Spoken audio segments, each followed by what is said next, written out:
का खालसा वाहिगुरू जी की फतेह।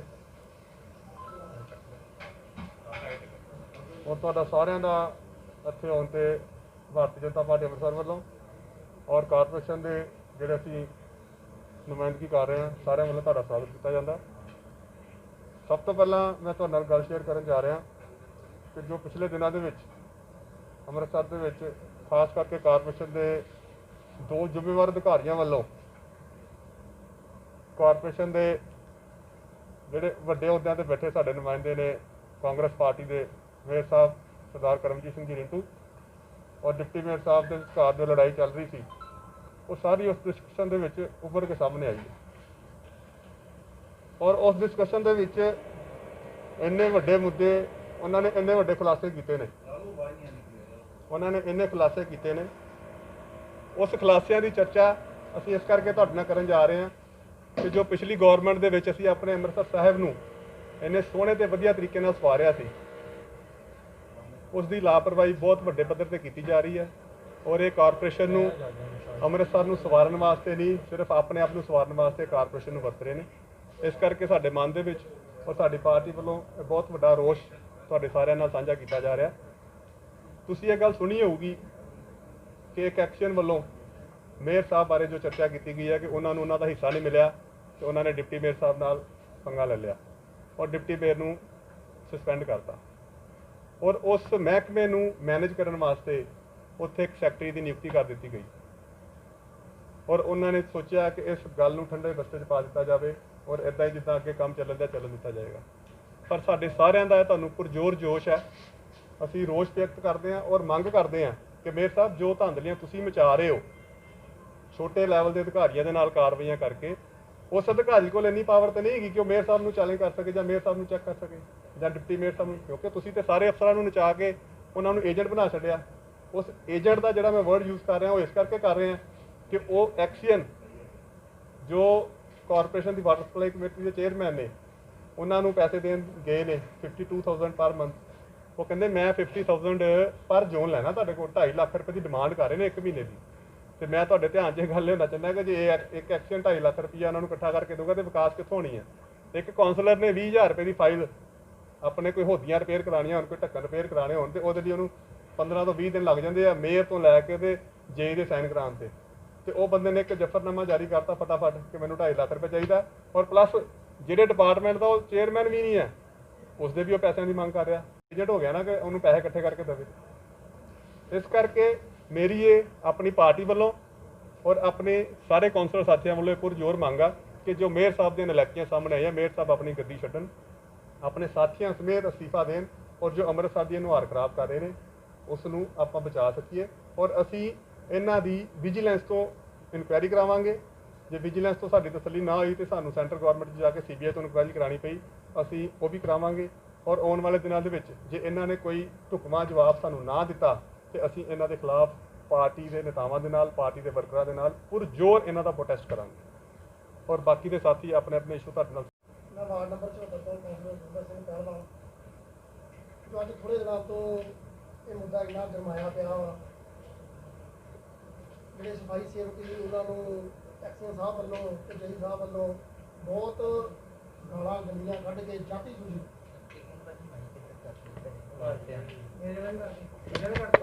सारिਆਂ ਨੂੰ ਸਤਿ ਸ੍ਰੀ ਅਕਾਲ। मैं वार्ड नंबर 74 ਤੋਂ ਦਵਿੰਦਰ ਪਹਿਲਵਾਨ ਕੌਂਸਲਰ। सो अज ਆਪਾਂ ਇੱਥੇ जिन्ने कौंसलर ਸਾਹਿਬਾਨ है एक मुद्दे ते इकट्ठे होए हैं। ਐਸੀ ਸਮਾਜ ਦੇ ਜਿਹੜੇ ਐਕਸੀਅਨ ਸਾਹਿਬ ਵੱਲੋਂ ਤੇ ਜਈ ਸਾਹਿਬ ਵੱਲੋਂ ਗਾਲਾਂ ਕੱਢੀਆਂ ਗਈਆਂ ਵਾ ਤੇ ਬਹੁਤ ਗੰਦੀ ਸ਼ਬਦਾਵਲੀ ਵਰਤੀ ਗਈ ਆ। ਉਹਨਾਂ ਨੂੰ ਬਦਲੀ ਕਰਕੇ ਇਹਨਾਂ ਨੇ ਆਪਣੇ ਗਲੋਂ ਇੱਕ ਬਲਾ ਲਾ ਲਈ ਆ। ਮੈਂ ਗੱਲ ਆਪਣੇ ਪ੍ਰੈਸ ਰਿਪੋਰਟਰ ਵੀਰ ਸਾਡੇ ਜਿਹੜੇ ਆ ਇਹ ਸਾਡੀ ਰੀੜ ਦੀ ਹੱਡੀ ਨੇ ਇਹਨਾਂ ਨੂੰ ਇਹ ਗੱਲ ਕਹਿਣਾ ਚਾਹਾਂਗਾ ਵੀ ਤੁਸੀਂ ਉਹਨਾਂ ਦੀ ਬਦਲੀ ਕਰਕੇ ਤੇ ਆਪਣੇ ਸਿਰ ਤੋਂ ਗੱਲ ਨਾ ਲਾਓ। ਪੂਰੀ ਰਿਕਾਰਡਿੰਗ ਨੂੰ ਸੁਣਿਆ ਜਾਵੇ ਜੋ ਵੀ ਉਹਦੇ ਵਿੱਚ ਹੋਇਆ ਵਾ ਉਹ ਚੀਜ਼ ਨੂੰ ਅੱਗੇ ਲਿਆਂਦਾ ਜਾਵੇ ਉਹਦੇ ਤੇ ਐਕਸ਼ਨ ਲਿਆ ਜਾਵੇ। ਜਿਹੜਾ ਵੀ ਅੱਜ ਤੋਂ ਬਾਅਦ ਇਹ ਗੱਲ ਨੂੰ ਐਸੀ ਇੰਨੀ ਸ਼ਬਦਾਵਲੀ ਜਿਹੜੀ ਗੰਦੀ ਆ ਵਰਤ ਕੇ ਉਹ ਭਾਵੇਂ ਕੋਈ ਵੀ ਹੋਵੇ ਅਸੀਂ ਅੱਜ ਇਹ ਨਹੀਂ ਗੱਲ ਕਹਿੰਦੇ ਵੀ ਉਹ ਅਫਸਰ ਨੇ ਜਾਂ ਕੋਈ ਕਾਂਗਰਸੀ ਕੌਂਸਲਰ ਵੀ ਹੋਵੇ ਜਾਂ ਭਾਵੇਂ ਕੋਈ BJP ਦਾ ਵੀ ਹੋਵੇ ਇਹ ਸ਼ਬਦ ਜਿਹੜਾ ਵਾ ਨਹੀਂ ਵਰਤਣਾ ਚਾਹੀਦਾ। ਇਹਦੇ ਤੇ ਸਖਤ ਤੋਂ ਸਖਤ ਕਾਰਵਾਈ ਹੋਣੀ ਚਾਹੀਦੀ ਆ। ਨਾ ਕਿ ਇਹਦੀ ਸਜ਼ਾ ਜਿਹੜੀ ਆ ਇਕੱਲੀ ਬਦਲੀ ਨਹੀਂ ਆ। ਅਸੀਂ ਚਾਹੁੰਦੇ ਆ ਵੀ ਉਹਨਾਂ ਨੂੰ ਡਿਸਮਿਸ ਕਰਨਾ ਚਾਹੀਦਾ ਵਾ, ਤਾਂ ਕਿ ਅੱਗੇ ਤੋਂ ਇਹੋ ਜਿਹੀ ਕੋਈ ਵੀ ਸ਼ਬਦਾਵਲੀ ਵਰਤੇ ਨਾ, ਤੇ ਪੂਰੀ ਜਿੰਨੀ ਵੀ ਆਡੀਓ ਰਿਕਾਰਡਿੰਗ ਆ ਉਹਦੇ ਉੱਤੇ ਪੂਰਾ ਅਮਲ ਕੀਤਾ ਜਾਵੇ।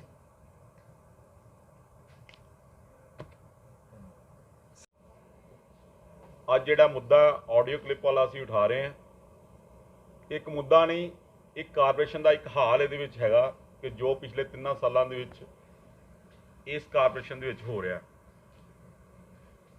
ਮੇਅਰ ਸਾਹਿਬ ਨੇ ਸੀਨੀਅਰ ਡਿਪਟੀ ਮੇਅਰ ਜੂਨਸ ਕੁਮਾਰ ਨੂੰ ਰੱਦ ਕੀਤਾ, ਉਹਨਾਂ ਦੀ ਚੇਅਰਮੈਨੀ ਤੋਂ ਹਟਾਇਆ, ਇਹ ਕਹਿ ਕੇ ਵੀ ਜਨ ਪ੍ਰਤੀਨਿਧੀ ਪੈਸੇ ਲੈਂਦੇ ਨੇ। ਪਰ ਇਸ ਆਡੀਓ ਕਲਿੱਪ ਦੇ ਵਿੱਚ ਸ਼ਰੇਆਮ 2 ਅਧਿਕਾਰੀ ਚੇਅਰਮੈਨ ਦੇ ਉੱਤੇ ਦੋਸ਼ ਲਾ ਰਹੇ ਨੇ ਵੀ ਉਹ ਪੈਸੇ ਮੰਗਦਾ ਸਾਡੇ ਕੋਲੋਂ, ਕਹਿੰਦਾ ਵੀ ਪੈਸੇ ਇਕੱਠੇ ਕਰਕੇ ਦਿਓ, ਮੈਂ ਪਰ ਜ਼ੋਨ 50-50 ਹਜ਼ਾਰ ਰੁਪਈਆ ਲੈਣਾ। ਉਹ ਚੇਅਰਮੈਨ ਨੇ ਮਹੇਸ਼ ਖੰਨਾ ਜੀ। ਕਿ ਮੇਅਰ ਸਾਹਿਬ ਉਹਨਾਂ ਦੀ ਵੀ ਨਿਯੁਕਤੀ ਰੱਦ ਕਰਨਗੇ ਜਾਂ ਉਹਨਾਂ ਨੂੰ ਹਟਾਉਣਗੇ? ਮੇਰਾ ਬਸ ਇੰਨਾ ਹੀ ਕਹਿਣਾ ਕਿ ਮੇਅਰ ਸਾਹਿਬ ਉਹਨਾਂ ਦੀ ਨਿਯੁਕਤੀ ਨੂੰ ਰੱਦ ਕਰਕੇ ਉਹਨਾਂ ਨੂੰ ਹਟਾ ਕੇ ਉਹਨਾਂ ਦੇ ਪਦ ਤੋਂ, ਤੇ ਇਸ ਜਿਹੜਾ ਵਿਸ਼ੇ ਜਿਹੜਾ ਕਰਪਸ਼ਨ ਦਾ, ਇਹਦੇ ਉੱਤੇ ਜਾਂਚ ਕਰਾਈ ਜਾਵੇ। ਜਿੱਦਾਂ ਸਾਡੇ ਸਾਥੀਆਂ ਨੇ ਦੱਸਿਆ ਕਿ ਇਹ ਰਿਕਾਰਡਿੰਗ ਦਾ ਜਿਹੜਾ ਪ੍ਰਕਰਨ ਹੈ ਉਹਨੂੰ ਸਿਰਫ ਮਿੱਟੀ ਪਾ ਕੇ ਕਿ ਆਪਾਂ ਉਹਨੂੰ ਸਿਰਫ ਐਸਸੀ ਸਮਾਜ ਤੱਕ ਹੀ ਲਿਮਿਟ ਕਰਕੇ ਲੋਕਾਂ ਨੂੰ ਉਲਝਾ ਦਈਏ ਕਿ ਐਸਸੀ ਸਮਾਜ ਦਾ ਮੁੱਦਾ ਹੈ ਤੇ ਉਹ ਹੀ 2 ਅਫਸਰ, ਇੱਕ ਜਲੰਧਰ ਇੱਕ ਫਗਵਾੜੇ ਬਦਲ ਦਿਓ ਤੇ ਉਹ ਮੁੱਦਾ ਖਤਮ ਹੋ ਜੇ। ਮੈਂ ਤੇ ਇਹੋ ਹੀ ਮੰਗ ਕਰੂੰਗਾ ਕਿ ਉਹਦੇ ਵਿੱਚ ਜਿੰਨੀ ਡਿਟੇਲ ਦੇ ਵਿੱਚ ਆਡੀਓ ਤੁਹਾਨੂੰ ਸਾਰਿਆਂ ਨੂੰ ਭੇਜ ਦਿੰਦੇ ਆ, ਉਹਦੇ ਵਿੱਚ ਡਿਟੇਲਸ ਦੇ ਵਿੱਚ ਜੋ ਕੁਝ ਕਿਹਾ ਗਿਆ, ਜਿਹੜੇ ਅਫਸਰ ਤੇ ਜਾਂ ਕਿਸੇ ਅਹੁਦੇਦਾਰ ਤੇ ਜੋ ਬਲੇਮ ਲਾਏ ਆ, ਈਵਨ ਉਸ ਰਿਕਾਰਡਿੰਗ ਦੇ ਵਿੱਚ ਮੇਅਰ ਸਾਹਿਬ ਦਾ ਵੀ ਨਾਮ ਆ ਪੈਸੇ ਲੈਣ ਦੇ ਵਿੱਚ, ਉਹਦੀ ਵੀ ਜਾਂਚ ਹੋਣੀ ਚਾਹੀਦੀ ਹੈ ਕਿ ਕਿਉਂ ਜੇ ਅਸੀਂ ਉਸੇ ਬਣਾ ਤੇ ਯੂਨਸ ਕੁਮਾਰ ਨੂੰ ਸਸਪੈਂਡ ਕਰ ਦਿੰਨੇ ਆ ਕਿ ਉਹ ਕਰਪਸ਼ਨ ਲੈਂਦਾ ਜਨ ਪ੍ਰਤੀਨਿਧੀ, ਉਹਨੂੰ ਆਪਾਂ ਲਾਹਤਾ ਕਮੇਟੀ ਤੋਂ, ਤੇ ਫਿਰ ਉਹਦੇ ਵਿੱਚ ਤਾਂ ਪ੍ਰੂਫ ਹੈਗੇ ਸਾਰੇ, ਉਸ ਆਡੀਓ ਦੇ ਵਿੱਚ ਤੇ ਸਾਰੇ ਪ੍ਰੂਫ ਹੈਗੇ ਨੇ ਕਿ ਕੌਣ ਪੈਸੇ ਮੰਗਦਾ, ਕਿੰਨੇ ਪੈਸੇ ਮੰਗਦਾ, ਕਿਹੜੇ ਡਿਪਾਰਟਮੈਂਟ ਕੋ ਮੰਗਦਾ, ਆਡਿਟ ਕੋ ਮੰਗਦਾ, ਜਾ ਕੇ ਆਪਣਾ ਮਨੂ ਸ਼ਰਮਾ DFS ਕੋ ਮੰਗਦਾ ਪੈਸੇ, ਉਹ ਸਾਰੇ ਉਸ ਰਿਕਾਰਡਿੰਗ ਦੇ ਵਿੱਚ ਹੈ। ਤਾਂ ਮੇਰੀ ਇਹੋ ਹੀ ਸਬਮਿਸ਼ਨ ਹੈ। ਉਸ ਤੋਂ ਇਲਾਵਾ ਇੱਕ ਹੋਰ ਜਿਹੜਾ ਇੰਪੋਰਟੈਂਟ ਮੁੱਦਾ ਆ ਉਹ ਇਹ ਹੈ ਕਿ ਜਿਸ ਤਰ੍ਹਾਂ 2017 ਦੇ ਵਿੱਚ ਗੁਟਕਾ ਸਾਹਿਬ ਹੱਥ 'ਚ ਫੜ ਕੇ ਕੈਪਟਨ ਸਾਹਿਬ ਨੇ ਸਰਕਾਰ ਲਿਆਂਦੀ ਸੀ ਕਿ ਮੈਂ 4 ਹਫ਼ਤਿਆਂ 'ਚ ਨਸ਼ਾ ਖਤਮ ਕਰੂੰਗਾ, ਸਾਡੇ ਮੇਅਰ ਸਾਹਿਬ ਵੀ ਲਗਭਗ ਉਸੇ ਹੀ ਲੀਗ ਤੇ ਨੇ। ਪਿਛਲੇ ਸਾਲ 7 ਨਵੰਬਰ 2019 ਨੂੰ ਇੱਕ ਹਾਊਸ ਦੀ ਮੀਟਿੰਗ ਹੋਈ ਹੈ। ਉਸ ਹਾਊਸ ਦੀ ਮੀਟਿੰਗ ਦਾ ਨਾਮ ਹੀ ਸਿਰਫ ਇੱਕ ਰੱਖਿਆ ਗਿਆ ਕਿ ਗੁਰੂ ਨਾਨਕ ਸਾਹਿਬ ਜੀ ਦੇ 550ਵੇਂ ਪ੍ਰਕਾਸ਼ ਉਤਸਵ ਤੇ ਸਮਰਪਿਤ ਮੀਟਿੰਗ ਹੈ। ਉਹ ਗੁਰੂ ਨਾਨਕ ਸਾਹਿਬ ਦਾ 550ਵਾਂ ਪ੍ਰਕਾਸ਼ ਉਤਸਵ ਮਨਾਉਣਾ, ਉਹਦੇ ਵਿੱਚ ਜਿਹੜੇ 15 ਦੇ 15 ਏਜੰਡੇ ਪਏ ਆ ਉਹ ਸਿਰਫ ਉਹਨੂੰ ਸਮਰਪਿਤ ਨੇ। ਚਾਹੀਦਾ ਵੀ ਇਹ ਸਾਡਾ ਸਾਰਿਆਂ ਦਾ ਫਰਜ਼ ਬਣਦਾ ਕਿਉਂਕਿ ਐਡਾ ਵੱਡਾ ਦਿਹਾੜਾ ਸਾਡੀ ਜ਼ਿੰਦਗੀ 'ਚ ਆਇਆ ਤੇ ਸਾਨੂੰ ਚਾਹੀਦਾ ਵੀ ਉਹਨੂੰ ਸੈਲੀਬ੍ਰੇਟ ਕਰਨਾ। ਪਰ ਬੜੇ ਅਫਸੋਸ ਨਾਲ ਕਹਿਣਾ ਪੈਂਦਾ ਕਿ ਲਗਭਗ 1 ਸਾਲ ਹੋ ਗਿਆ, ਉਹਨਾਂ 15 ਏਜੰਡਿਆਂ ਦੇ ਵਿੱਚ ਅੰਮ੍ਰਿਤਸਰ ਕਾਰਪੋਰੇਸ਼ਨ ਨੇ ਇੱਕ ਵੀ ਕੰਮ ਅਜੇ ਤੱਕ ਸ਼ੁਰੂ ਨਹੀਂ ਕੀਤਾ। ਇਹ ਗੱਲਾਂ ਪ੍ਰੈਸ ਦੇ ਵਿੱਚ ਆਣ ਕੇ ਗੁਰੂ ਨਾਨਕ ਸਾਹਿਬ ਨੂੰ ਨਹੀਂ ਅਸੀਂ ਕਹਿ ਸਕਦੇ ਕਿ ਪ੍ਰੈਸ ਦੇ ਵਿੱਚ ਆ ਗਏ ਤੇ ਅਸੀਂ ਪ੍ਰੈਸ 'ਚ ਕਹਿ ਤਾ ਗੁਰੂ ਨਾਨਕ ਸਾਹਿਬ ਨੂੰ ਸਮਰਪਿਤ ਕਰੋੜਾਂ ਦੇ ਵਿਕਾਸ ਹੈ। ਇੱਕ ਸਿੰਗਲ ਕੰਮ ਵੀ ਇਹਨਾਂ 'ਚੋਂ ਸ਼ੁਰੂ ਨਹੀਂ ਹੋਇਆ।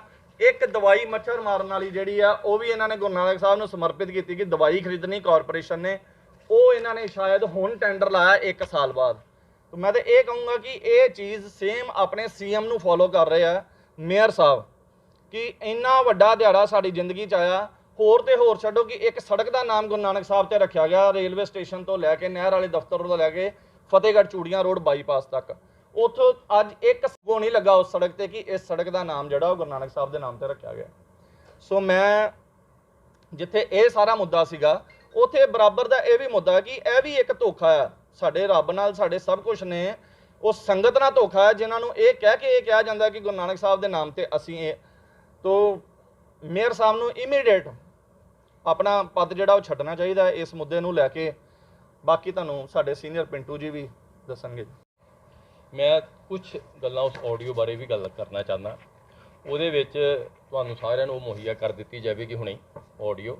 ਉਹਦੇ ਵਿੱਚ ਬੜੀ ਸ਼ਰਮ ਦੀ ਗੱਲ ਹੈ ਕਿ ਅਸੀਂ ਪੰਜਾਬ ਸਰਕਾਰ ਨੇ 50% ਰਿਜ਼ਰਵੇਸ਼ਨ ਜਿਹੜੀ ਆ ਉਹ ਲੇਡੀਜ਼ ਵਾਸਤੇ ਰੱਖੀ ਕਿ ਕੌਂਸਲ 50% ਸ਼ਹਿਰ ਦੇ ਵਿੱਚ ਇੱਥੇ ਲੇਡੀਜ਼ ਜਿਹੜੀਆਂ ਉਹਨਾਂ ਨੇ ਇਲੈਕਸ਼ਨ ਲੜੀ। ਉਹਦੇ ਵਿੱਚ ਮੇਰੀ ਮਦਰ ਨੇ ਵੀ ਇਲੈਕਸ਼ਨ ਲੜੀ। ਜਿਹੜੇ ਇਹ ਜੇਈ ਨੇ, ਜਿਹੜੇ ਐਕਸੀਅਨ ਨੇ, ਇਹਨਾਂ ਨੇ ਜਿਹੜੀ ਭਾਸ਼ਾ ਉਹਦੇ ਵਿੱਚ ਵਰਤੀ ਸਾਡੇ IAS ਆਫੀਸਰ ਦੇ ਕਮਿਸ਼ਨਰ ਸਾਹਿਬ ਬਾਰੇ, ਬੜੀ ਸ਼ਰਮ ਦੀ ਗੱਲ ਹੈ। ਉਹ ਚੀਜ਼, ਉਹ ਗੱਲ ਕੋਈ ਵੀ ਇੱਕ ਇਨਸਾਨ ਹੋ ਕੇ ਉਹ ਚੀਜ਼ ਨੂੰ ਵਰਤ ਨਹੀਂ ਸਕਦਾ। ਉਹਨਾਂ ਦੇ ਘਰ ਵੀ ਧੀਆਂ ਭੈਣਾਂ ਹੈਗੀਆਂ ਨੇ, ਮਾਂ ਆ, ਉਹਨਾਂ ਦੇ ਬੱਚੇ ਨੇ, ਹੈ ਉਹ ਜਿਹੜੀ ਚੀਜ਼ ਸ਼ਬਦਾਵਲੀ ਉਹਨਾਂ ਨੇ ਵਰਤੀ ਆ, ਇਹੋ ਜਿਹੇ ਆਦਮੀ ਨੂੰ ਕਿਆ ਕਾਰਪੋਰੇਸ਼ਨ ਦੇ ਵਿੱਚ ਰਹਿਣ ਦਾ ਹੱਕ ਹੈਗਾ? ਉਹਨਾਂ ਨੂੰ ਡਿਸਮਿਸ ਕਰ ਦੇਣਾ ਚਾਹੀਦਾ ਇਹੋ ਜਿਹੇ ਆਦਮੀਆਂ ਜਿਹੜੀ ਇਹੋ ਜਿਹੀ ਸੋਚ ਰੱਖਦੇ ਨੇ ਕਿ ਇਹ ਸਮਾਜ ਦੇ ਵਿੱਚ ਇਹੋ ਜਿਹੀ ਗੰਦੀ ਸੋਚ ਰੱਖਣ ਵਾਲੇ ਆਦਮੀ ਇਸ ਅਹੁਦੇ ਤੇ ਬੈਠਣ। ਕਿਆ ਇਹ ਸਰਕਾਰ ਦਾ ਇਹ ਸਿਰਫ ਉਹਨਾਂ ਨੂੰ ਟ੍ਰਾਂਸਫਰ ਕਰਕੇ ਹੀ ਉਹਦਾ ਕੰਮ ਬਣ ਜਾਂਦਾ ਸੀ? ਇੰਨੀ ਮਾੜੀ ਸੋਚ ਰੱਖਣ ਦਾ। ਸਾਡੀਆਂ ਵੀ, ਮੇਰੀ ਮਦਰ ਹੈ, ਸਾਡੀਆਂ ਘਰ ਵੀ ਮਾਵਾਂ ਧੀਆਂ ਹੈਗੀਆਂ ਨੇ। ਆਫੀਸਰਸ ਨੇ ਜਿੰਨੇ ਵੀ ਇਹਨਾਂ ਦੇ ਕਿਸੇ ਵੀ ਕਾਂਗਰਸ ਦੇ, ਭਾਵੇਂ ਕਾਉਂਸਲਰ ਨੇ ਜਾਂ ਕੋਈ ਹੋਰ ਅਹੁਦਿਆਂ ਦੇ ਉੱਤੇ ਕੋਈ MLA ਹੋਏਗਾ, ਹਰ ਬੰਦਾ ਆਪਣੇ ਅਹੁਦੇ ਦੇ ਹਿਸਾਬ ਨਾਲ, ਹਰ ਬੰਦਾ ਆਪਣੇ ਅਹੁਦੇ ਦੇ ਹਿਸਾਬ ਨਾਲ ਰਿਸ਼ਵਤ ਲੈ ਲਿਆ। ਇਹਨਾਂ ਨੇ ਤੇ ਆਹ ਕੰਮ ਕਰ ਦਿੱਤਾ ਕਿ ਓਨੈਸਟੀ ਦਾ ਡੈਫੀਨੇਸ਼ਨ ਹੀ ਬਦਲ ਦਿੱਤੀ ਆ ਕਿ ਜਿਹਨੂੰ ਮੌਕਾ ਨਹੀਂ ਮਿਲਿਆ ਉਹ ਓਨੈਸਟ ਹੈ। ਬਸ ਕਾਂਗਰਸ ਸਰਕਾਰ ਦੇ ਵਿੱਚ ਜਿਹਨੂੰ ਮੌਕਾ ਨਹੀਂ ਮਿਲਿਆ ਉਹ ਓਨੈਸਟ ਹੈ, ਬਾਕੀ ਕੋਈ ਓਨੈਸਟ ਨਹੀਂ ਕਰ ਰਿਹਾ। ਬਿਲਡਿੰਗਾਂ ਦਾ ਰੋਜ਼ ਰੌਲਾ ਪਾਉਂਦੇ ਨੇ, ਸਿਰਫ ਖਾਣ ਦੇ ਚੱਕਰ 'ਚ ਜਾਂ ਲੈਂਟਰਾਂ ਦੇ ਉੱਤੇ ਪੈਸੇ ਲੈਂਦੇ ਨੇ। ਇਸ ਲੈਂਟਰ ਦਾ ਇੰਨੇ ਪੈਸੇ, ਸੈਕਿੰਡ ਦੇ ਇੰਨੇ, ਥਰਡ ਦੇ ਇੰਨੇ, ਆਪ ਹੀ ਆਫੀਸਰ ਨੂੰ ਭੇਜਦੇ ਨੇ, ਆਪ ਵੀ ਬਾਅਦ ਦੇ ਵਿੱਚ ਉਹਨਾਂ ਦੀ ਸੈਟਲਮੈਂਟ ਕਰਾਉਂਦੇ ਨੇ। ਫਿਰ ਖਾ ਪੀ ਕੇ ਵੇਖਿਆ ਕਿ ਅੱਧੀ ਕੁ ਬਿਲਡਿੰਗ ਬਣ ਗਈ ਆ, ਪੌਣੀ ਬਿਲਡਿੰਗ ਬਣ ਗਈ ਆ, ਅਫਸਰ ਚੇਂਜ ਹੋ ਗਿਆ ਤੇ ਉਹਦੇ ਨਾਲ ਉਹਨੂੰ ਫਿਰ ਭੇਜ ਦਿੰਦੇ ਨੇ ਉੱਥੇ, ਤੇ ਫਿਰ ਜਾ ਕੇ ਉਹਨੂੰ ਰਿਸ਼ਵਤ ਲੈਂਦੇ ਨੇ। ਕੁਝ ਬਿਲਡਿੰਗ ਜਿਹੜੀਆਂ ਮੈਂ ਦੱਸਾਂਗਾ, ਮੇਰੇ ਬਟਾਲਾ ਰੋਡ ਏਰੀਆ ਮੇਰਾ, ਉਹਦੇ ਜਿਹੜਾ ਵਿਜੇ ਨਗਰ ਚੌਂਕੀ ਆ, ਉਹਦੇ ਸਾਹਮਣੇ ਤੁਸੀਂ ਵੇਖੋਗੇ ਕਿ ਬਹੁਤ ਦੁਕਾਨਾਂ ਜਿਹੜੀਆਂ 10-15 ਦੁਕਾਨਾਂ ਕੱਟੀਆਂ ਗਈਆਂ ਨੇ, ਜਿਹੜੀਆਂ ਸਾਰੀਆਂ ਇਲੀਗਲ, ਜਿਹੜੀਆਂ ਆਹ ਜਿਹੜੀਆਂ ਦੁਕਾਨਾਂ ਨੇ ਇਹ ਸਾਰੀਆਂ ਹੀ, ਆਹ ਜਿਹੜੀਆਂ ਹਾਲੀ ਹੋਰ ਵੀ ਮੈਂ ਵਿਖਾਉਣੀਆਂ ਬੜੀਆਂ ਹੈਗੀਆਂ ਨੇ। ਇੱਥੇ ਮੇਅਰ ਸਾਹਿਬ ਦਾ ਨਾਮ ਲੱਗਦਾ, 2-3 ਵਾਰੀ ਉਹਦੇ ਬਾਰੇ ਗੱਲ ਕਹੀ। ਮੇਅਰ ਸਾਹਿਬ, ਜੇ ਤੁਹਾਡਾ ਨਾਮ ਇਹਦੇ ਵਿੱਚ ਆਉਂਦਾ, ਜੇ ਤੁਹਾਡੇ ਤੇ ਕੋਈ ਗਿਲਟੀ ਨਹੀਂ ਤੁਸੀਂ ਹੈਗੇ, ਤੇ ਫਿਰ ਕਿਉਂ ਨਹੀਂ ਇਹਨਾਂ ਨੂੰ ਡਿਮੋਲਿਸ਼ ਕੀਤਾ ਜਾਂਦਾ? ਮੇਨ ਰੋਡ ਬਟਾਲਾ ਰੋਡ ਤੇ ਅੰਨੇ ਤੇ ਹੈ ਨਹੀਂ। ਕਿਸੇ ਗਰੀਬ ਨੇ ਇੱਕ ਕਮਰਾ ਬਣਾਉਣਾ ਹੋਵੇ, ਕਿਸੇ ਨੇ ਵਿਚਾਰੇ ਨੇ ਆਪਣੇ ਬੱਚੇ ਵਾਸਤੇ ਕਿਸੇ ਨੇ ਬਣਾਉਣਾ, ਇਹਨਾਂ ਨੂੰ ਸੂਹ ਲੱਗ ਜਾਂਦੀ ਆ, ਇਹਨਾਂ ਅਫਸਰਾਂ ਨੂੰ ਲੱਗ ਜਾਂਦੀ ਆ, ਇਹਨਾਂ ਦੇ ਜਿਹੜੇ ਕਾਉਂਸਲਰ ਆ ਉਹਨਾਂ ਨੂੰ ਵੀ ਲੱਗ ਜਾਂਦੀ ਆ, ਤੇ ਉਹਦੇ ਕੋਲ ਜਾ ਕੇ ਉਹਨੂੰ ਕਾਨੂੰਨ ਪੜ੍ਹਾਉਂਦੇ ਨੇ। ਤੇ ਆਹ ਜਿਹੜਾ ਇਹ ਮੇਅਰ ਸਾਹਿਬ ਨੂੰ ਕਾਨੂੰਨ ਨਜ਼ਰ ਨਹੀਂ ਆਉਂਦਾ ਇਹਨਾਂ ਨੂੰ ਸਾਹਮਣੇ ਖਲੋ ਕੇ। ਆਹ ਵੇਰਕੇ GR garden Verka, senior deputy ਸਾਹਿਬ ਦਾ, ਮੇਅਰ ਸਾਹਿਬ ਦਾ ਨਾਮ ਲੱਗਦਾ ਕਿ ਉਹਨਾਂ ਦੀ ਆ ਜਿਹੜੀ ਆਹ ਵੇਖੋ, ਆ ਕੋਈ ਪਾਸ ਨਹੀਂ, ਕੋਈ ਕੁਛ ਨਹੀਂ। ਆਹ ਵੇਖੋ ਕਲੋਨੀ, ਆਹ ਕਲੋਨੀ ਕੱਟੀ ਵੇਰਕੇ, ਮੈਂ ਕਿ GR, ਇਹ ਉਹਨਾਂ ਦਾ ਨਾਮ ਲੱਗਦਾ ਜੀ, ਹੈ ਗਾਰਡਨ। ਹਾਂਜੀ, ਸੀਨੀਅਰ ਡਿਪਟੀ ਮੇਅਰ। ਜਿਹੜੇ 4-5 ਦਿਨਾਂ ਦੇ ਵਿੱਚ ਵੇਖਿਆ ਸੀ ਕਿ ਢੀਂਗਰਾ ਹਸਪੀਟਲ ਦੇ ਨਾਲ ਜਿਹੜੀ ਬਿਲਡਿੰਗ ਬਣੀ, ਜਿਹਦੇ ਵਿੱਚ ਇੱਕ ਪਾਰਸ਼ਦ ਨੇ ਉੱਥੇ ਮਿਸਬਿਹੇਵ ਕੀਤਾ ਆਫੀਸਰਸ ਦੇ ਨਾਲ। ਉਸ ਬੰਦੇ ਨੇ ਜਿਹਦੀ ਬਿਲਡਿੰਗ ਹੈ ਉਹਨੇ ਕਿਹਾ ਮੈਂ 12 ਲੱਖ ਰੁਪਈਆ ਦਿੱਤਾ। 12 ਲੱਖ ਰੁਪਈਆ ਦਿੱਤਾ ਕਿਹਨੂੰ ਆ? ਕਿ ਜਿਹੜਾ ਉਸ ਵਕਤ MTP ਹੈਗਾ ਸੀ, ਅੱਜ ਨਹੀਂ, ਉਸ ਏਰੀਏ ਦਾ ਉਸ ਵੇਲੇ MTP, ਪਹਿਲਾਂ ਉਹਦੇ ਨਾਲ ਸੈਟਲਮੈਂਟ ਕਰਾਤੀ। ਉਹਦੇ ਨਾਲ ਸੈਟਲਮੈਂਟ ਕਰਾ ਕੇ ਜਦੋਂ ਅਫਸਰ ਬਦਲ ਗਿਆ ਤੇ ਹੁਣ ਦੂਜਾ ਬੰਦੇ ਉੱਥੇ ਆ ਗਏ ਆ, ਤੇ ਉਹ ਬੰਦਾ ਕੀ ਕਰੇਗਾ? ਆ ਜਿਹੜਾ ਬੰਦਾ ਜਿੰਦਾ ਇੱਥੇ 4 ਮੰਜ਼ਿਲਾਂ ਬਿਲਡਿੰਗ ਬਣ ਗਈ ਆ, ਇਹ ਐਨਜੀਓ ਤੇ ਬਣ ਨਹੀਂ ਗਈ। 4 ਮੰਜ਼ਿਲਾਂ ਬਿਲਡਿੰਗ ਬਣ ਗਈ ਆ, ਇੱਕ ਦਿਨ 'ਚ ਤੇ ਬਣ ਨਹੀਂ ਗਈ। ਵਿੱਚੇ ਹੀ ਕਾਉਂਸਲਰ, ਵਿੱਚੇ ਹੀ ਅਫਸਰ, ਫਿਰ ਉਹਨਾਂ ਨੂੰ ਕੀ ਕਰਨ ਦੇ 20 ਨਾਲ ਕੀ ਵੇਖੋ ਤਰੀਕਾ ਕੀ ਆ, ਨਾਲ 20 ਜਾਣਿਆਂ ਦੀ ਹੋਰ ਦੇ ਆਏ ਲਿਸਟ। ਆ ਵੇਖੋ, ਆ ਵੀ ਇਲੀਗਲ ਹੈਗੀ ਆ, ਇਹਨੂੰ ਕਿਉਂ ਢਾਉਣ ਡਏ ਹੋ? ਉਥੋਂ ਕੀ ਆ, ਉਹਨੂੰ ਵੀ ਢਾਓ ਤੇ ਉਹ ਵੀ ਢਾਓ, ਉਹ ਵੀ ਢਾਓ ਤੇ ਇਹ ਵੀ ਕਿਉਂ ਨਾ ਢਾਓ? ਕਿਉਂ? ਇੱਥੇ ਕੀ ਪ੍ਰੋਬਲਮ ਹੈ ਜੀ? ਇੱਥੇ ਆਪਾਂ ਸੈਟਲਮੈਂਟ ਕਰਾਈ ਸੀ ਪਹਿਲਾਂ, ਕੀ ਪ੍ਰੋਬਲਮ ਹੈ ਇੱਥੇ? ਆ ਜੀ, ਆ ਗਏ ਅੱਗੇ ਜੀ ਮੋਤੀ ਭਾਟੀਆ ਜੀ, ਇਹ ਵੀ ਤੁਹਾਨੂੰ ਪਿੱਛੇ ਜੇ ਆਇਆ ਕੰਮ ਕਰਕੇ ਕਾਉਂਸਲਰ। ਮਤਲਬ ਕਿ ਇਹਨਾਂ ਦੇ ਵਿੱਚ ਜਿਹੜੇ ਬੰਦੇ ਬੈਠੇ ਨੇ ਉਹ ਕੰਮ ਹੀ ਕਰਨ ਡਏ ਨੇ। ਇਹਨਾਂ ਦੇ ਪਾਰਸ਼ਦ, ਕਮਰਸ਼ੀਅਲ ਬਿਲਡਿੰਗ ਹੈ, ਹੋਟਲ ਬਣਨ ਡਿਆ ਹੈ, ਬੱਸ ਸਟੈਂਡ, ਆ ਵੇਖੋ ਆ ਮਿੱਠੂ ਮੈਦਾਨ ਜੀ ਬੱਸ ਸਟੈਂਡ ਆ ਗਿਆ ਪੁੱਲ ਜਾ ਆਉਂਦਾ ਮੇਰਾ ਬਣਾ ਕੇ ਪੁੱਲ ਆਉਂਦਾ ਆ ਵੇਖੋ ਇਹ ਵੀ ਹੋਟਲ ਬਣਨ ਡਿਆ ਜੀ ਸਭ ਨੂੰ ਪਤਾ। ਇੱਕ ਮੈਂ ਤੁਹਾਨੂੰ ਇਹ ਗੱਲ ਕਹਿਣ ਡਿਆ ਕਿ ਇੱਕ ਗਲੀ ਦੀ ਨੁੱਕਰ 'ਚ ਕਿਸੇ ਦੇ ਇੱਕ ਕਮਰਾ ਬਣਨ ਡਿਆ ਹੋਵੇ ਕਿਆ ਇਹਨਾਂ ਨੂੰ ਪਤਾ ਨਹੀਂ ਅਫਸਰ ਤੇ ਪਹੁੰਚ ਜਾਂਦੇ ਇਹਨਾਂ ਨੂੰ ਪਤਾ ਨਹੀਂ ਕਿੱਥੋਂ ਸਮੈਲ ਆ ਜਾਂਦੀ ਆ ਹੈ ਇਹਨੇ ਤੇ ਫੌਜ ਦੇ ਕੁੱਤੇ ਨਹੀਂ ਉਹਨਾਂ ਦੀ ਸਮੈਲ ਸ਼ਕਤੀ ਹੁੰਦੀ ਜਿੰਨੀ ਇਹਨਾਂ ਦੀ ਇਹ ਨੁੱਕਰਾਂ ਤੇ ਪਹੁੰਚ ਜਾਂਦੇ ਨੇ। ਇਹਨਾਂ ਨੂੰ ਕਿਤਨਾ ਇਹਦੀਆਂ 4-4 ਮੰਜ਼ਿਲਾਂ ਬਿਲਡਿੰਗਾਂ ਬਣ ਗਈਆਂ ਤੇ ਇਹਨਾਂ ਨੂੰ ਪਤਾ ਨਹੀਂ ਲੱਗਾ ਪਹਿਲੇ ਦਿਨ। ਆਹ ਵੇਖੋ 55 ਸਿਟੀ ਸੈਂਟਰ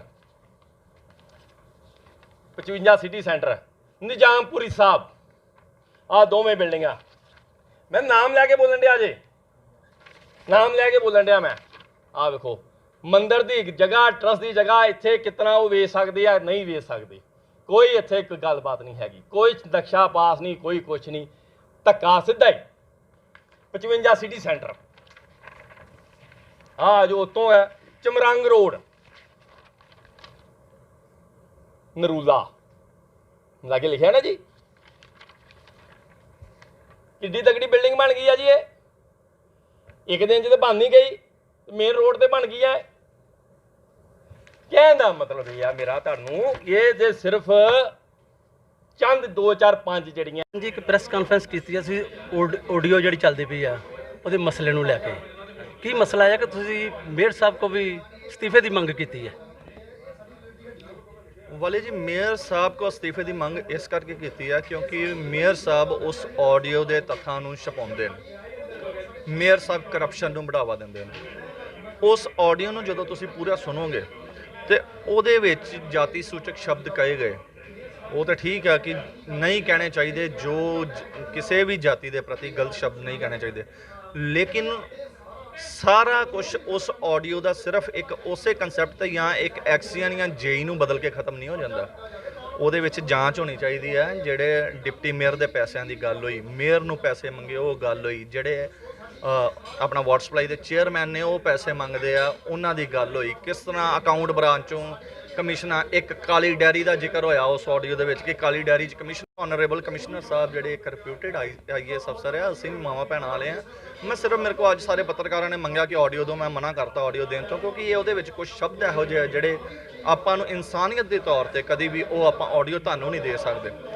ਸੋ ਇਹਨਾਂ ਸਾਰੀਆਂ ਗੱਲਾਂ ਦੀ ਜਾਂਚ ਹੋਣੀ ਬੜੀ ਜ਼ਰੂਰੀ ਆ। ਮੇਅਰ ਸਾਹਿਬ ਇੱਕ ਅਫਸਰ ਨੂੰ ਬਦਲ ਕੇ ਆਪਾਂ ਇਹਨੂੰ ਖਤਮ ਨਹੀਂ ਕਰ ਸਕਦੇ ਕਿ ਇੱਕ ਅਫਸਰ ਆਪਾਂ ਜਲੰਧਰ ਬਦਲਤਾ ਪਰਸੋਂ ਫੇਰ ਲੈ ਆਂਦਾ ਤੇ ਇਹ ਆਡੀਓ ਗੱਲ ਕੀਤੀ ਹੈ ਆਪਾਂ ਵੀ ਖਬਰ ਲਗਾਣੀ ਹੈ ਕਿਸੇ ਨੂੰ ਕੋਈ ਸਬੂਤ ਸੁਣੇਗਾ ਕੋਈ ਗੱਲ ਕਰੇਗਾ ਫੇਰ ਹੀ ਆਪਾਂ ਅੱਗੇ ਚੱਲਾਂਗੇ ਨਾ। ਫਿਰ ਮੈਂ ਤੁਹਾਨੂੰ ਸੁਣਾ ਦਿੰਨਾ ਪਰ ਲੇਕਿਨ ਮੈਂ ਉਹ ਜਿਹੜਾ ਪਾਰਟਿਕੂਲਰ ਇੱਕ ਮੈਂਬਰ ਬਾਰੇ ਕਿਹਾ ਜਾਂਦਾ ਉਹਨੂੰ ਮੈਂ ਬੀਪ ਕਰਕੇ ਉਸ ਤੋਂ ਬਾਅਦ ਤੁਹਾਨੂੰ ਵਾਲੇ ਦੇ ਦਾਂਗਾ ਮੈਂ ਦੇ ਦਾਂਗਾ ਉਹਦੇ 'ਚ ਕੋਈ ਪ੍ਰੋਬਲਮ 50,000 ਰੁਪਇਆ ਪਰ ਜ਼ੋਨ ਮੰਗਣ ਦੀ ਤੁਸੀਂ ਪ੍ਰੈਸ ਕਾਨਫਰੰਸ ਵਿੱਚ ਗੱਲ ਕੀਤੀ ਕਿੰਨੇ ਮੰਗੇ ਨੇ ਨਹੀਂ ਉਹ ਆਪਣਾ ਜਿਹੜੇ ਆਪਣਾ ਵਾਟਰ ਸਪਲਾਈ ਦੇ ਚੇਅਰਮੈਨ ਨੇ ਮਹੇਸ਼ ਖੰਨਾ ਜੀ ਉਹਨਾਂ ਨੇ ਉਹ ਪਾਰਸ਼ਦ ਅਰਵਿੰਦ ਸ਼ਰਮਾ ਜੀ ਨੇ ਬੜਾ ਡਿਟੇਲ 'ਚ ਤੁਹਾਨੂੰ ਦੱਸਿਆ ਉਹਦੇ ਵਿੱਚ ਕਿ ਉਹਨਾਂ ਉਸ ਰਿਕਾਰਡਿੰਗ ਦੇ ਵਿੱਚ ਪਾਰਟ ਹੈਗਾ। ਮੰਗੇ ਆ ਸਰ ਤੁਸੀਂ ਰਿਕਾਰਡਿੰਗ ਸੁਣੋ ਨਾ ਉਹਦੇ 'ਚ ਤੁਹਾਨੂੰ ਸਾਰਾ ਦੁੱਧ ਦਾ ਦੁੱਧ ਪਾਣੀ ਦਾ ਪਾਣੀ ਹੋ ਜਾਊਗਾ ਕਿ ਕਿਹਦੇ ਕੋਲ ਮੰਗਿਆ। ਇੱਕ ਜੇ ਕੋਈ ਇੱਕ ਪਾਰਟਿਕੂਲਰ ਕਰਪਸ਼ਨ ਦਾ ਕੇਸ ਹੋਵੇ ਉਸ ਰਿਕਾਰਡਿੰਗ 'ਚ ਤਾਂ ਮੈਂ ਕਹਾਂ ਨਾ ਕਿ ਇਹ ਪਾਰਟਿਕੂਲਰ ਇਹ 'ਤੇ ਕਾਰਵਾਈ ਹੋਣੀ ਚਾਹੀਦੀ। ਉਸ ਰਿਕਾਰਡਿੰਗ ਨੂੰ ਸੁਣਨ ਤੋਂ ਬਾਅਦ ਮੈਨੂੰ ਇਹ ਗੱਲ ਕਹਿੰਦਾ ਸ਼ਰਮ ਆਉਂਦੀ ਕਿ ਕਾਰਪੋਰੇਸ਼ਨ ਇੱਕ ਚੋਰ ਦੁਕਾਨਦਾਰੀ ਹੋ ਗਈ। ਮੈਂ ਤਾਂ ਇਹੋ ਹੀ ਕਹੂੰਗਾ। ਰਿਕਾਰਡਿੰਗ ਦਾ ਮਸਲਾ ਸਾਹਮਣੇ ਆ ਰਿਹਾ ਰਿਕਾਰਡਿੰਗ ਸੁਣਾਂਗੇ ਤੇ ਫਿਰ ਪਤਾ ਲੱਗਣਾ ਕਿੰਨੇ ਉੱਚ ਘੁਟਾਲੇ ਨੇ। ਇਹ ਬਹੁਤ ਦੁਖਦ ਗੱਲ ਹੈ ਕਿ ਇੰਨੇ ਘੁਟਾਲੇ ਅਮਨ ਐਰੀ ਜੀ ਆਪਣੇ ਸਾਥੀਆਂ ਨਾਲ ਲੈ ਕੇ ਪ੍ਰੈਸ ਕਾਨਫਰੰਸ 'ਚ ਉਹਨਾਂ ਦੇ ਸਾਹਮਣੇ ਕੀਤੇ ਹੈ। ਐਰੀ ਜੀ ਤੁਹਾਡਾ ਬਹੁਤ ਬਹੁਤ ਧੰਨਵਾਦ। ਧੰਨਵਾਦ। ਐਰੀ ਜੀ ਮੀਟਿੰਗ ਦਾ ਜ਼ਿਕਰ ਕੀਤਾ ਹੈ ਗੁਰੂ ਨਾਨਕ ਸਾਹਿਬ ਬਾਰੇ ਉਹ ਕੀ ਮੀਟਿੰਗ ਹੈ? ਵਾਲੇ ਜੀ 7 ਨਵੰਬਰ 2019 ਨੂੰ ਅੰਮ੍ਰਿਤਸਰ ਕਾਰਪੋਰੇਸ਼ਨ ਹਾਊਸ ਦੀ ਇੱਕ ਮੀਟਿੰਗ ਹੋਈ ਜਿਹੜੀ ਕਿ ਸਿਰਫ ਤੇ ਸਿਰਫ ਇਹੋ ਹੀ ਕਿਹਾ ਗਿਆ ਕਿ ਗੁਰੂ ਨਾਨਕ ਸਾਹਿਬ ਦੇ 550ਵਾਂ ਜਿਹੜਾ ਪ੍ਰਕਾਸ਼ ਉਤਸਵ ਆ ਉਹਨੂੰ ਸਮਰਪਿਤ ਕਾਰਪੋਰੇਸ਼ਨ ਅੰਮ੍ਰਿਤਸਰ ਦੁਆਰਾ ਮੀਟਿੰਗ ਔਰ ਹੋਣੀ ਵੀ ਚਾਹੀਦੀ ਸੀ ਕਿਉਂਕਿ ਇੰਨਾ ਵੱਡਾ ਸਾਡੀ ਜ਼ਿੰਦਗੀ 'ਚ ਦਿਹਾੜਾ ਆਇਆ ਇਹ ਹੋਣੀ ਵੀ ਚਾਹੀਦੀ ਸੀ। ਲੇਕਿਨ ਅਫਸੋਸ ਦੀ ਗੱਲ ਜਿਹੜੀ ਇਹ ਸਭ ਤੋਂ ਵੱਡੀ ਉਹ ਹੈ ਕਿ ਉਹਦੇ 'ਚ 15 ਏਜੰਡੇ ਪਾਸ ਕੀਤੇ। ਇੱਕ ਜਿਹੜੀ ਦਵਾਈ ਸਪਰੇਅ ਵਾਲੀ ਉਹ ਲੈਣ ਦੇ ਏਜੰਡੇ ਤੋਂ ਇਲਾਵਾ ਗੁਰੂ ਨਾਨਕ ਸਾਹਿਬ ਜੀ ਦੇ ਨਾਮ ਤੇ ਸੜਕ ਰੱਖੀ ਨਾਮ ਰੱਖਿਆ ਇੱਕ ਉਸ ਸੜਕ ਦਾ ਨਾਮ ਦਾ ਲੋਗੋ ਨਹੀਂ ਲੱਗਾ 1 ਸਾਲ 'ਚ। ਲਾਇਬ੍ਰੇਰੀ ਦੇ ਵਿੱਚ 2 ਲੱਖ ਰੁਪਏ ਦਾ ਗੁਰੂ ਨਾਨਕ ਸਾਹਿਬ ਦਾ ਲਿਟਰੇਚਰ ਲੈਣਾ ਸੀ ਲਿਟਰੇਚਰ ਨਹੀਂ ਲਿਆ ਗਿਆ 1 ਸਾਲ ਦੇ ਵਿੱਚ। 50 ਲੱਖ ਰੁਪਏ ਨਾਲ ਗੁਰੂ ਨਾਨਕ ਸਾਹਿਬ ਦੇ ਨਾਮ ਤੇ ਗੁਰੂ ਨਾਨਕ ਆਡੀਟੋਰੀਅਮ ਸਾਡੇ ਸ਼ਹਿਰ ਦੀ ਰੀੜ੍ਹ ਦੀ ਹੱਡੀ ਹੈ ਉਹਦਾ AC ਪਲਾਂਟ ਠੀਕ ਹੋਣੇ ਸੀ ਕੁਰਸੀਆਂ ਠੀਕ ਹੋਣੀਆਂ ਸੀ ਉਹ ਨਹੀਂ ਹੋਈਆਂ। ਸੀਵਰਮੈਨ ਵਾਲੀ ਸਮਾਨ ਲੈਣੇ ਸੀ ਉਹ ਨਹੀਂ ਲਿਆ ਗਿਆ। ਇੰਨਾ ਝੂਠ ਜਿਸ ਤਰ੍ਹਾਂ ਕੈਪਟਨ ਸਾਹਿਬ ਨੇ ਕਿਹਾ ਸੀ ਗੁਟਕਾ ਸਾਹਿਬ ਹੱਥ 'ਚ ਫੜ ਕੇ ਕਿ 4 ਮਹੀਨਿਆਂ 'ਚ ਨਸ਼ਾ ਖਤਮ ਹੋ ਜਾਏਗਾ, ਉਸ ਤਰ੍ਹਾਂ ਹੀ ਗੁਰੂ ਨਾਨਕ ਸਾਹਿਬ ਨੂੰ ਆੜ ਬਣਾ ਕੇ ਮੇਅਰ ਸਾਹਿਬ ਨੇ ਉਹ ਵਾਰਡ ਇੱਕ ਦਿਨ ਟਪਾ ਲਿਆ, ਇੱਕ ਹਾਊਸ ਦੀ ਮੀਟਿੰਗ ਟਪਾ ਲਈ, ਬਸ ਫਿਰ ਤੂੰ ਕੌਣ ਤੇ ਮੈਂ ਕੌਣ, ਤੇ ਬਸ ਇਹ ਧੰਨਵਾਦ ਤੁਹਾਡਾ ਅੰਮ੍ਰਿਤਸਰ ਐਰੀ ਜੀ। ਹਾਊਸ 'ਚ ਇਸ ਵੇਲੇ ਮੀਟਿੰਗਾਂ ਵੀ ਨਹੀਂ ਹੋ ਰਹੀਆਂ, ਕੀ ਕਹਿਣਾ ਚਾਹੁੰਦੇ ਹੋ? ਵਾਲੇ ਜੀ ਚਲੋ ਹੁਣ ਤੇ ਕਰੋਨਾ ਕਰਕੇ ਨਹੀਂ ਹੁੰਦੀਆਂ, ਲੇਕਿਨ ਮੇਅਰ ਸਾਹਿਬ ਦੀ ਜਿਹੜੀ ਕੋਸ਼ਿਸ਼ ਹਮੇਸ਼ਾ ਹੀ ਹੁੰਦੀ ਆ ਕਿ ਮੈਨੂੰ ਘੱਟ ਤੋਂ ਘੱਟ ਕਾਉਂਸਲਰਸ ਨੂੰ ਫੇਸ ਕਰਨਾ ਚਾਹੀਦਾ। ਉਹਦੀ ਜਿਹੜੀ ਲਾਸਟ ਮੀਟਿੰਗ ਹੋਈ ਹੈ ਜਿਹਦੇ 'ਚ ਜਿਸ ਤੋਂ ਬਾਅਦ ਇਹਨਾਂ ਨੇ ਯੂਨਸ ਨੂੰ ਸਸਪੈਂਡ ਕੀਤਾ, 2 ਮਿੰਟ 'ਚ ਮੀਟਿੰਗ ਖਤਮ ਹੋ ਗਈ ਹਾਊਸ ਦੀ। ਇੱਕ ਕਾਉਂਸਲਰ ਜਿਹੜਾ ਉਹ ਆਪਣੇ ਵਾਰਡ ਦੀਆਂ ਕਮੀਆਂ ਪੇਸ਼ੀਆਂ ਡਿਟੇਲ 'ਚ ਲਿਖ ਕੇ ਹਾਊਸ ਦੀ ਮੀਟਿੰਗ ਦੀ ਵੇਟ ਕਰਦਾ ਕਿ ਮੈਂ ਹਾਊਸ 'ਚ ਬੋਲੂੰਗਾ, ਮੈਂ ਆਪਣੀ ਵਾਰਡ ਦਾ ਹੱਕ ਰੱਖਾਂਗਾ, ਲੇਕਿਨ ਮੇਅਰ ਸਾਹਿਬ ਹੀ ਸਾਨੂੰ ਹੀ ਨਹੀਂ ਕਾਂਗਰਸ ਦੇ ਕਾਉਂਸਲਰਸ ਨੂੰ ਵੀ ਮੌਕਾ ਨਹੀਂ ਦਿੰਦੇ ਕਿ ਉਹ ਆਪਣੀ ਵਾਰਡਾਂ ਦੇ ਦੁੱਖ ਤਕਲੀਫ ਉਹਨਾਂ ਨੂੰ ਦੱਸ ਸਕਣ। ਉਹਨਾਂ ਨੂੰ ਸਿਰਫ ਇੰਨਾ ਕਿ ਮੈਂ ਆਵਾਂ ਹਾਊਸ ਦੀ ਮੀਟਿੰਗ, ਇੱਕ ਕਾਗਜ਼ਾਂ 'ਚ ਹਾਊਸ ਦੀ ਮੀਟਿੰਗ ਪਾਏ ਤੇ ਉਹ ਟੱਪ ਜੇ। ਸੋ ਮੈਂ ਇਹ ਚਾਹੁੰਦਾ ਕਿ ਹਰ ਮੀਟਿੰਗ ਮੇਅਰ ਸਾਹਿਬ ਨੇ ਇੱਕ ਹਾਊਸ ਦੀ ਮੀਟਿੰਗ 'ਚ ਕਮਿਟ ਕੀਤਾ ਸੀ ਹਰ ਮਹੀਨੇ ਮੀਟਿੰਗ ਕਰਾਂਗੇ, ਚਾਹੇ ਵਰਚੁਅਲ ਮੀਟਿੰਗ ਹੀ ਹੋ ਜੇ। ਸਰਕਾਰਾਂ ਵਰਚੁਅਲ ਮੀਟਿੰਗਸ ਤੇ ਚੱਲ ਰਹੀਆਂ, ਹੁਣ ਵਰਚੁਅਲ ਮੀਟਿੰਗ ਕਰ ਸਕਦੇ ਮੇਅਰ ਸਾਹਿਬ, ਵਰਚੁਅਲ ਮੀਟਿੰਗ ਕਰਨ, ਪ੍ਰੈਸ ਦੇ ਪੱਤਰਕਾਰ ਭਰਾਵਾਂ ਨੂੰ ਵੀ ਨਾਲ ਲੈਣ ਉਸ ਵਰਚੁਅਲ ਮੀਟਿੰਗ 'ਚ, 85 ਕਾਉਂਸਲਰਸ ਨੂੰ ਲੈਣ, ਕਰਨ ਮੀਟਿੰਗ, ਕੌਣ ਰੋਕਦਾ, ਲੇਕਿਨ ਇੱਛਾ ਨਹੀਂ ਗੀ ਕੰਮ ਕਰਨ ਦੀ। ਇੱਛਾ ਨਹੀਂ ਹੈਗੀ ਕੰਮ ਕਰਨ ਦੀ, ਐਰੀ ਸਾਹਿਬ ਨੇ ਦੱਸਿਆ। ਐਰੀ ਸਾਹਿਬ ਤੁਹਾਡਾ ਬਹੁਤ ਬਹੁਤ ਧੰਨਵਾਦ, ਤੁਸੀਂ ਅੰਮ੍ਰਿਤਸਰ ਪੇਜ ਤੇ ਜਾਣੂ ਕਰਾਇਆ। ਧੰਨਵਾਦ ਵਾਲਿਆ ਜੀ, ਔਰ ਮੈਂ ਪ੍ਰਮਾਤਮਾ ਕੋਲੋਂ ਅਰਦਾਸ ਕਰਦਾ ਕਿ ਜਿਸ ਤਰ੍ਹਾਂ ਅੰਮ੍ਰਿਤਸਰ ਪੇਜ ਵਿਭਾਗੀ ਦੇ ਨਾਲ ਸਾਡੀਆਂ ਖਬਰਾਂ, ਸਾਰਿਆਂ ਦੀਆਂ ਲੋਕਾਂ ਦੀਆਂ ਖਬਰਾਂ ਜਨਤਾ ਤੱਕ ਪਹੁੰਚਾਉਂਦਾ, ਉਹ ਇਸੇ ਤਰ੍ਹਾਂ ਪਹੁੰਚਾਉਂਦਾ ਰਹੇ ਔਰ ਚੜ੍ਹਦੀ ਕਲਾ 'ਚ। Thank you.